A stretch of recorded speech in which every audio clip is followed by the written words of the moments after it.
I still remember the crisp air of early autumn when my father, Mr. Robert Davis, passed away. It was a sudden heart attack during his routine game of golf, and the shock of it left our family reeling. I'm Clara Davis, 45 years old, a marketing manager by profession, married with 2 children. My life, which had always seemed so orderly, now felt like it was spiraling out of control. Dad had been a successful real estate developer in Austin, Texas. His success afforded him a lavish lifestyle and, naturally, a significant estate. The day after the funeral, our home was filled with people offering their condolences. My mother, Margaret, was especially overwhelmed. She had been Dad's rock, his partner in everything. It was up to me to step in and help her navigate through this difficult time. My half-sister, Lisa, had never been someone I got along with well. Lisa, in her late 40s, had always been a source of trouble for our family. Her reckless behavior and constant need for financial assistance had strained our parents' patience over the years. Despite being older than me, Lisa had never settled into a stable career or life. Her latest venture, marrying Ryan Parker, a younger man known for his laziness and opportunistic nature, seemed to be just another chapter in her cycle of poor decisions. The day after the funeral, Lisa and Ryan barged into the living room with an air of confidence. Lisa had this smile on her face, the kind that suggested she was about to make a grand announcement. Ryan, lounging casually beside her, looked more interested in what was on TV than in the proceedings. "Clara, Mom," Lisa said, her voice dripping with faux cheerfulness. "Ryan and I were just discussing how Dad's estate should be divided. We think, given that I'm the oldest, it would be only fair if I received everything. After all, we could really use the money." I stared at her, my mind racing. "Everything?" I asked, trying to keep my voice steady. "You mean the entire $6 million and the stocks?" "Exactly," Ryan chimed in, grinning broadly. "With all the investments Dad had, that should be more than enough to set us up for life." Mom, who had been silent, looked at Lisa with a mixture of disbelief and exhaustion. "Is this really what you think, Lisa? We don't even know what's in the will yet." "Oh, come on," Lisa said dismissively. "We've been through this before. Dad always favored me. It's only logical that he'd leave everything to me. Besides, Ryan and I need this. We have plans, you know." Before I could respond, the lawyer handling Dad's estate arrived, carrying a stack of documents. The atmosphere in the room shifted from casual to tense. The lawyer, Mr. Thompson, was a stern man in his mid-50s, known for his no-nonsense approach. He cleared his throat and began. "Thank you all for gathering. I'm here to read Mr. Davis's will." He pulled out a document and began to read aloud, his voice steady and formal. "To my daughter Clara Davis, I leave the sum of $6 million and all associated stocks. To my wife Margaret Davis, I leave the remainder of the estate, including the family home and other assets. Lisa Davis, my eldest child, is not mentioned in the will." Lisa's face fell as the lawyer continued reading. "Not mentioned? What does that mean?" she asked, her voice rising in agitation. Mr. Thompson looked up from his papers. "Lisa Davis is not Mr. Davis's biological child. There was no legal adoption either." The room fell silent. I glanced at Lisa, who looked as though she'd been slapped. Her husband, Ryan, shifted uncomfortably beside her, his face growing red with anger. Lisa's mouth moved, but no words came out. She was stunned, unable to process the shocking revelation. "What do you mean, not his biological child?" Lisa demanded, her voice trembling. "Dad always said I was his daughter. This can't be right." Mr. Thompson maintained his composure. Mr. Davis had intended to adopt Lisa. However, due to her continual irresponsible behavior and her disregard for her younger half-brother, he chose not to proceed with the adoption. Therefore, she is not entitled to any part of the inheritance. Lisa's face flushed with a mix of anger and disbelief. So, all of this, she gestured around the room, is just going to Clara and Mom? Yes, Mr. Thompson confirmed. The inheritance, as stipulated in the will, is legally given to Clara and Margaret. Ryan's face darkened as he glared at me. This is ridiculous, he muttered. You and your mother don't deserve this money. Lisa and I have been struggling, and now we're left with nothing. Mom's eyes filled with tears as she looked at Lisa. I didn't know about this, she said softly. We should have talked about this long ago. Lisa, realizing the gravity of her situation, turned to me with a look of pure desperation. Clara, you have to help us. We need this money. We were counting on it. I shook my head, my mind reeling from the shock. Lisa, you knew the risks. Dad had always been clear about his expectations. You've made choices that led us to this point. Lisa's frustration boiled over, and she stormed out of the room, followed by Ryan, who glared at me one last time before leaving. The tension in the room was palpable, and I knew that this was only the beginning of the fallout from Dad's will. The days following the reading of Dad's will were filled with tension and uncertainty. Lisa and Ryan's reactions to the inheritance news had been anything but pleasant. Despite their attempts to mask it, their frustration and desperation were evident, and it wasn't long before their true intentions started to surface. Mom and I were trying to keep things together, but the atmosphere at home was fraught with stress. I found myself spending more time at work to escape the chaos, and even then, my thoughts constantly drifted back to the unfolding drama with Lisa and Ryan. One chilly morning, I was at the office when my phone buzzed with a message from Mom. Lisa and Ryan are here. They want to talk. I sighed, knowing this was not going to be a friendly visit. I made my way to the family home, bracing myself for another confrontation. When I arrived, Lisa and Ryan were already there, seated in the living room with an air of defiance. Mom was standing nearby, looking weary. Clara, thanks for coming, Lisa said, her voice tight with barely contained anger. We need to discuss what's going to happen next. I took a deep breath. Lisa, I don't see what else there is to discuss. The will is clear. Dad's decision was final. Lisa's eyes flashed with frustration. It's not fair. Dad knew we were counting on that money. Ryan and I have plans, and now you and Mom are just going to take it all. Ryan leaned forward, his expression dark and calculating. We're not giving up on this. There must be a way to challenge the will. I felt a pang of concern. Challenging the will? How do you plan to do that? Ryan smirked. There are legal avenues we can explore.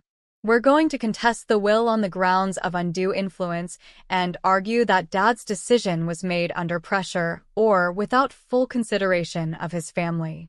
Lisa nodded vigorously. Yes, we'll fight this. We won't let you two walk away with everything. Mom looked horrified. You're talking about a legal battle. This could get very messy. Ryan shrugged. We're prepared to do whatever it takes. We've already started consulting with a lawyer. I felt a knot tighten in my stomach. Lisa and Ryan's actions were clearly driven by desperation.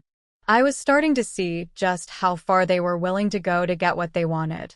Over the next few weeks, the atmosphere became increasingly charged. Lisa and Ryan's attempts to challenge the will turned our lives upside down.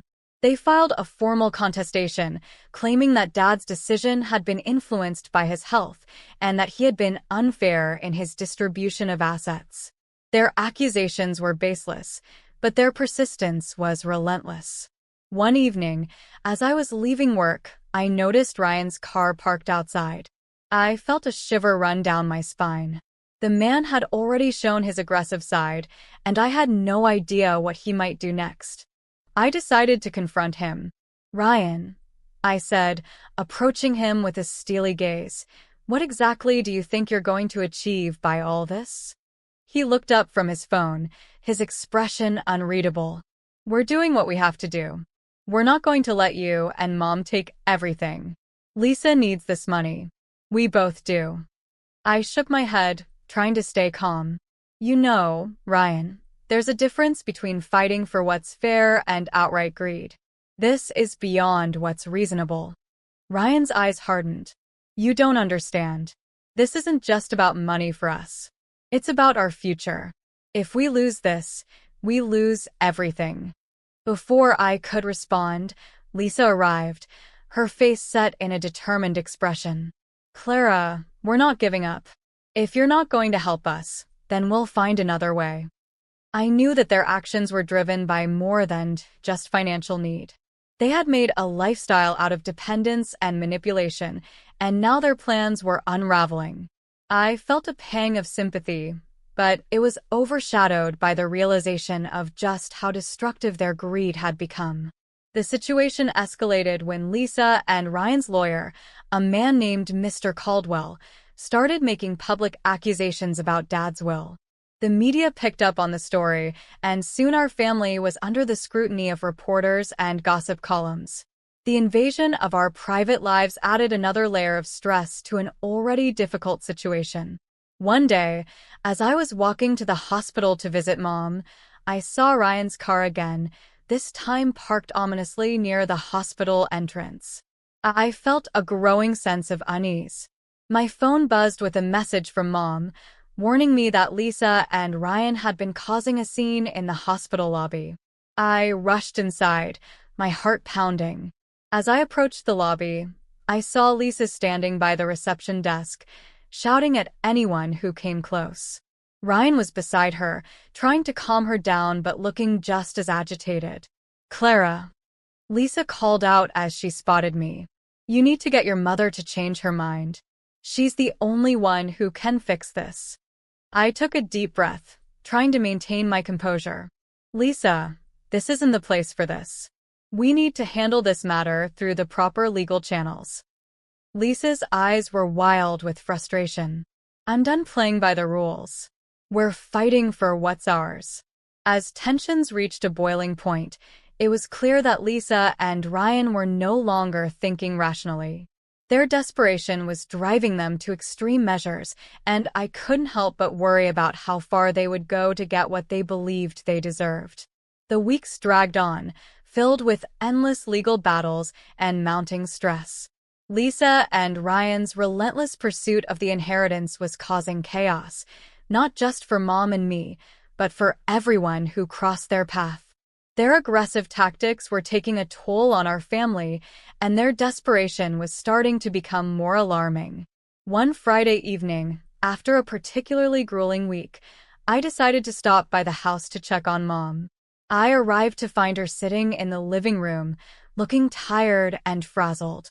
The constant strain was evident on her face. Mom, how are you holding up? I asked, taking a seat beside her. She sighed heavily. It's been overwhelming, Clara. Lisa and Ryan won't stop. They've even started spreading rumors about our family. I shook my head, frustration bubbling up. I know. They're making this whole situation worse. They've been spreading lies, trying to turn people against us. Mom's eyes were filled with worry. What if they do something drastic? I'm afraid of what they might do next. Her fear wasn't unfounded. Lisa and Ryan were becoming increasingly unpredictable, their actions driven by a mix of greed and desperation. The situation escalated further when Ryan took a more direct approach. One afternoon, as I was driving home from work, I saw Ryan's car parked suspiciously near our driveway. A chill ran down my spine. I parked my car and approached the house cautiously, only to find Ryan waiting at the door. Clara, he said, his tone dangerously calm, I need to talk to you. I tried to keep my voice steady. What is it, Ryan? He glanced around, making sure no one was watching. I've had enough of this nonsense. You and your mother are ruining our lives. Before I could respond, Ryan's eyes narrowed. You know, I'm willing to do whatever it takes to get what we deserve. If that means taking matters into our own hands, then so be it. I felt a surge of alarm. Are you threatening me? Ryan's expression hardened. I'm just saying that we're not going to sit back and let you take everything. We're prepared to fight, no matter what. I took a step back, my heart racing. Ryan, you need to stop. This is getting out of hand. Ryan didn't say anything further, but his silence was more menacing than words.